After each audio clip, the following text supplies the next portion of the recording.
महाराष्ट्र तड़बा जंगलरू आसिथिबा बाघुणी जिन्नत परे एबे जमुना भी शिमिलीपाल छाड़ी पळाइथिबा जणा पड़िछि।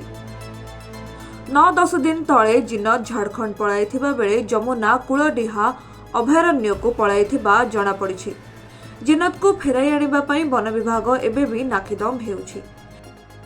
ए परिस्थिति रे जमुनार पलायन एसटीआर कर्तृपक्षक चिंता बढ़ाई देइछि।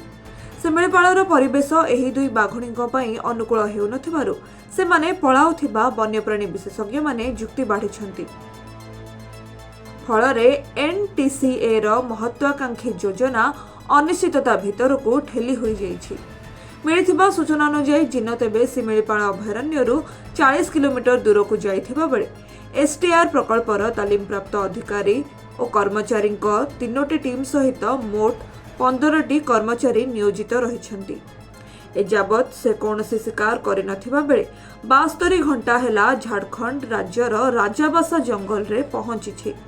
अन्य पक्षरे बाघुणी जमुना रविवार रातिरे कप्तिपदा रेंज सरत निकटस्थ झिंक पहाड़ी देई पार होई कूलडीहा अभयारण्य रे पहुंची।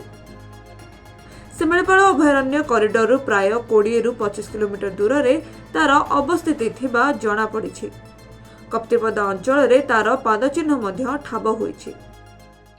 वन विभाग न मानिबा पछरे तो अलगा कारण गुड़ाई अच्छी, किंतु जिन्नत जमुना छाड़ी जदि गंगा को भी आणती सी ताले शिमिलीपाल रहिबे नाही।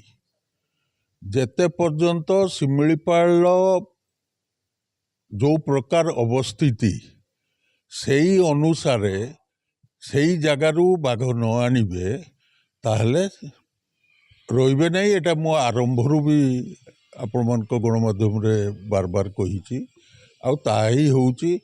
वर्तमान जिन्नत को लगी ट्रांकुलाइज करिकी बुलेकी आनिबे।